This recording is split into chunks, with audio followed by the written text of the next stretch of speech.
Buenos días, estimados, que la gracia y la paz de nuestro Señor Jesucristo sea con ustedes. Voy a hablar porque estaba recientemente hablando con una amiga de nosotros, amiga mía, muy buena, amiga católica, y me decía, ¿por qué no sos católico? ¿Por qué abandonaste? Decía. Y después en tono agradable de amistad me dice, bueno, acordate que católico ignorante es futuro protestante. Entonces pues yo me río, bueno, nosotros no vamos a perder la amistad por eso. Estamos para debatir y para aprender. La verdad, le digo, y yo lo voy a decir aquí, ¿por qué no soy católico? Y no lo hago por contienda, no lo hago por hacer sentir mal a nadie, pues le voy a expresar por qué no soy católico, por razones doctrinales, porque enseñan cosas que Cristo no enseñó, y porque enseñan cosas pues que a algún papa se le ocurrió algún pensamiento y lo hizo y lo enseñan como doctrina y no lo enseñó Cristo. ¿Por qué decimos que no lo enseñó Cristo? Porque no está en la Biblia. Cristianismo básico, fácil y sencillo. Es la doctrina de Cristo. Y la doctrina de Cristo está en el Antiguo Testamento, en los Evangelios, que narran su vida, y después en el resto del Nuevo Testamento. Y entonces cuando enseñamos una cosa que no está en la Biblia, nos estamos saliendo del concepto cristiano.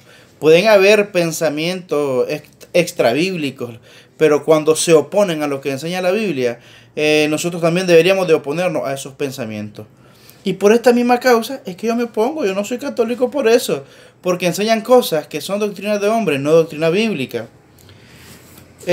Por ejemplo, los niños, bautizan niños. En la Biblia nunca fue bautizado un niño. ¿Por qué bautizan a un niño? Porque los niños, mira una cosa, el bautismo que se enseña bíblicamente es un bautismo de arrepentimiento, de limpiar pecados. Y les pregunto, ¿qué pecado tiene un niño? Los niños no tienen ningún pecado. ¿De qué se van a arrepentir los niños? Pero básicamente ni un niño fue bautizado. No encontramos ningún relato bíblico que algún niño haya sido bautizado. Entonces lo bautizamos porque nace con el pecado original. ¿Cuál pecado original? Cuando Juan el Bautista vio al Señor, dijo, oye, aquí el Cordero de Dios que quita el pecado del mundo. Fue a la cruz y quitó el pecado del mundo. Nosotros nacemos sin pecado original después de la cruz. Entonces los niños es más, si un niño se muere, un niño fallece, ese niño tiene pasaporte directo al reino de los cielos. El Señor lo dijo de los niños, dejad que los niños vengan a mí porque los tales el reino de los cielos. Entonces, primer punto, ¿por qué bautizan niños si eso no está en la Biblia? Después Pedro, dice, establecieron a Pedro como figura principal del cristianismo, como Pedro la roca, porque aquella conversación que tuvo el Señor que le dijo, tú eres Pedro y sobre esta roca edificaré mi iglesia, y pareciera entender que era Pedro la roca, pero la verdad es que si Pedro fuese la roca, Pedro también lo hubiese dicho. En su primera carta que escribe Pedro, en el capítulo 2, empieza a hablar de quién es la roca y dice que la roca es Jesucristo. El apóstol Pablo 2 veces habla del asunto de la roca y dice que la roca es Jesucristo. Efesios 2:20, edificado sobre el fundamento de apóstoles y profetas, siendo la principal piedra de ángulo Jesucristo mismo. Entonces Pablo dijo que era Cristo, Pedro mismo dijo que era Cristo la roca, y es más, profetizado estaba que el Mesías es la roca y el Mesías es Cristo. Isaías lo profetizó, aquí pongo en Sion piedra de tropiezo. Pero convirtieron a Pedro en la piedra principal, de la figura principal. Y no es Pedro, el que murió en la cruz es Jesucristo, no es Pedro ni Pablo.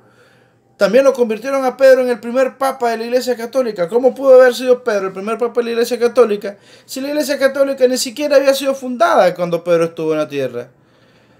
Pedro murió, la Iglesia Católica fue fundada en el año 325 por el emperador Constantino, lo cual nos hace caer a otro punto. Dicen que la iglesia fue fundada por Jesucristo. Jesucristo no fundó la Iglesia Católica. La Iglesia Católica la fundó el emperador Constantino de Roma.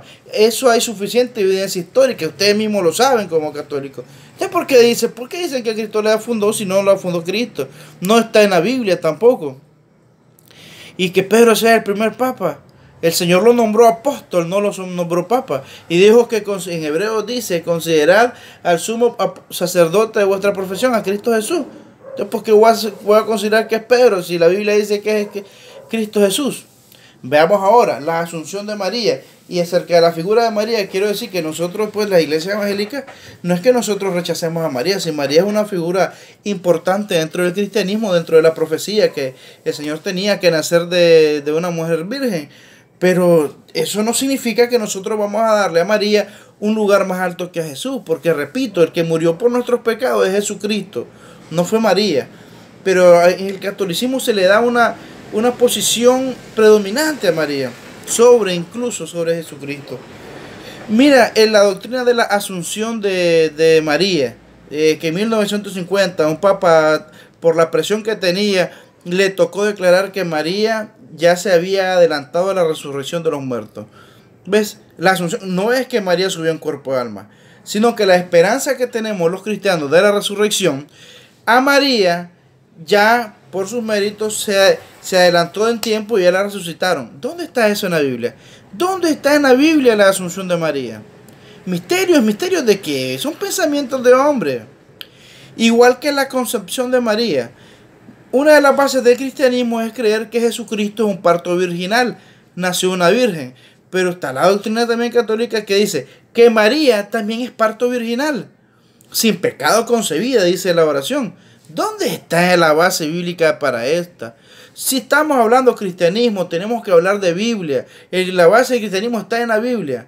No está afuera. Hay pensamientos que pueden estar afuera. Pero la base del cristianismo está en la Biblia. Y ahí debe fundamentarse toda nuestra doctrina. Miren la oración de los 9 días. La novena, que principalmente la hacen a los difuntos. Yo creo que casi solo lo hacen con los difuntos. ¿Por qué le hacen 9 días a los difuntos? Aunque si bien es cierto, la idea de orar o rezar 9 días para buscar una intimidad con Dios no es mala, el asunto que les pregunto es ¿por qué le hacen 9 días a los muertos? Está escrito para el hombre que viva una sola vez y después de esto el juicio.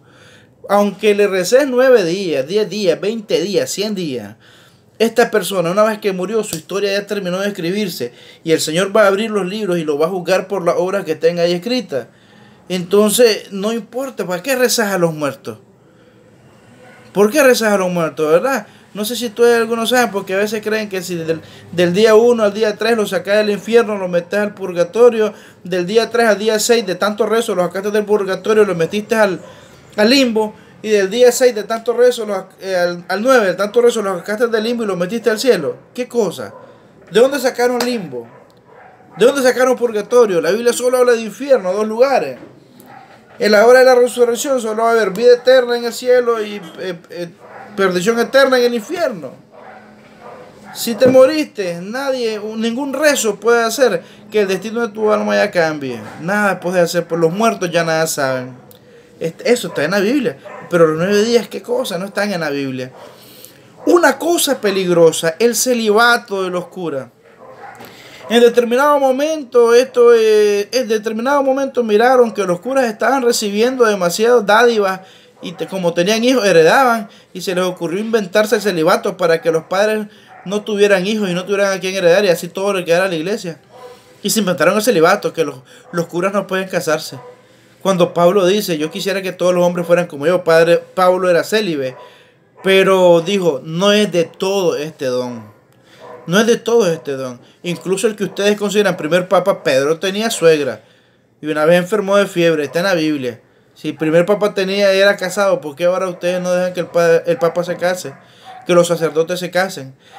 En la carta a Timoteo hay una nota interesante y peligrosísima acerca de no casarse. Dice que vendrán espíritus que mandarán a los hombres a no casarse y le llama doctrina de demonios. Ojo que no soy yo. Lo dice la Biblia. Búsquelo ahí en la carta de Timoteo. Y finalmente, quiero cerrarte con la canonización. ¿Qué cosa es la canonización? Dicen que la canonización es la autoridad que tiene la iglesia para declarar santo a una persona y a través de ese acto de canonización se autoriza que se le celebre culto. A partir de esa hora esta persona puede recibir la oración de los fieles y elevarlas a Dios. ¿De dónde sacaron eso? No hay 2 intermediarios ni 3 intermediarios entre Dios y el hombre. Un solo mediador entre Dios y el hombre, Jesucristo mismo. Ahí no hay nadie. Entonces, cuando canonizan a alguien, lo elevan a la estatura de Cristo. ¿Qué cosa es eso? Eso no está en la Biblia. Eso es muy peligroso. Y saben, dicen, sí, nosotros tenemos al santo, pero sabemos que el que hace el milagro es Dios. Mentira, hermano. Es mentira. ¿Cuántos feligreses no he visto yo pagando promesas cuando bajan a Santo Domingo. Dice, le estoy pagando la promesa a Santo Domingo. O le estoy pagando la promesa a San Pascual que me encontró la vaga que se me había perdido. La gente que camina de rodillas en México que dice, voy de rodillas por el milagro que me hizo la Virgencita. ¿Sabe qué? El catolicismo se supone que es una doctrina cristiana, pero Cristo no es el centro de la cultura católica. Te lo digo así, aunque yo no quiero que se molesten, pero esto es así. La adoración cristiana tiene que ser cristocéntrica, Cristo es el centro de todo, y en el catolicismo Cristo no está al centro. Sabes que aquí en Nicaragua y en la mayoría de pueblos aquí de este lado de América, los santos tienen más fiestas que Jesucristo. Aquí, mira, en Managua, 10 días de fiesta para Santo Domingo y una procesión larga. Hay que irlo a traer a la sierrita y cualquier cantidad de gente, día feriado y todo cuento. Y después el día hay que regresarlo. 10 días de fiesta. Y así ocurre consecutivamente con todas las fiestas patronales. En Chontales hacen una procesión hasta Coyapa, más de 30 kilómetros. En Chinandega hacen una procesión para la Virgen del Hato, la sacan, la llevan a Corinto. 10 días de fiesta y después otra procesión grande para llevársela de regreso.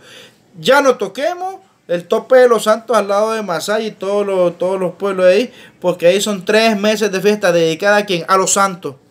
¿Y Cristo? Unas cuantas caminatas en Semana Santa. Tiene que ser Cristo, porque el que murió por nuestros pecados fue Jesucristo. Pero en la Iglesia Católica se le rinde más culto a María, a San Benito, a Santo Tomás, a San Judas Apóstol, a todo mundo, menos a Jesucristo. No tienen una adoración cristocéntrica. Y entonces me parece a mí peligroso. Pero básicamente no soy católico porque lo que enseñan, muchas de las cosas que enseñan en la Biblia no están y se oponen incluso a lo que está en la Biblia.